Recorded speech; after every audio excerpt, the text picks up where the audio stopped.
बच्चों की सर्जरी यानी सिर्फ छोटा शरीर नहीं बल्कि पूरी तरह अलग तैयारी। पीडियाट्रिक सर्जरी के लिए ओटी सेटअप कई मायनों में एडल्ट सर्जरी से अलग होता है। आज जानते हैं ओटी टेक्नीशियन की कौन कौन सी खास जिम्मेदारियां होती हैं ऐसे मामलों में। बच्चे टेम्परेचर सेंसिटिव होते हैं, इसलिए सबसे पहला रूल है ओटी टेम्परेचर को 36 से 37 डिग्री सेल्सियस पर मेंटेन करना, इंफ्रारेड वार्मर्स और थर्मल ब्लैंकेट्स रेडी रखना।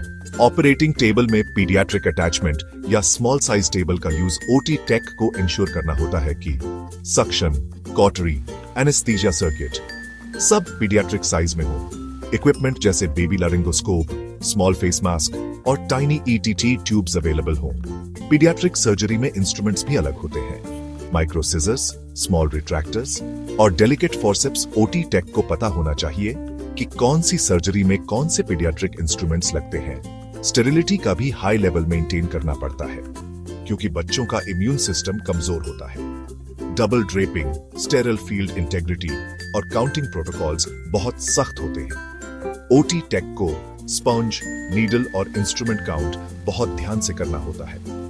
एनेस्थीसिया के दौरान ओटी टेक को इंश्योर करना होता है एनेस्थीसिया मशीन में पीडियाट्रिक मोड सेट हो, लो फ्लो सर्किट यूज हो, मॉनिटरिंग प्रोब्स जैसे बीपी कफ, ईसीजी लीड्स बच्चे के साइज के हिसाब से हो। साथ ही साथ पीडियाट्रिक इमरजेंसी ड्रग्स रेडी हो। ओटी में रिससिटेशन सेटअप जैसे नियोनेटल एम्ब्यू बैग, सक्शन और ऑक्सीजन फुल वर्किंग हो।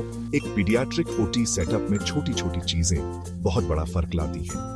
ओटी टेक्नीशियन की तैयारी ही तय करती है कि सर्जरी सेफ, स्मूथ और सक्सेसफुल होगी। ऐसे ही क्लिनिकल और सर्जिकल इनसाइट्स के लिए जुड़े रहिए ओटी पल्स के साथ।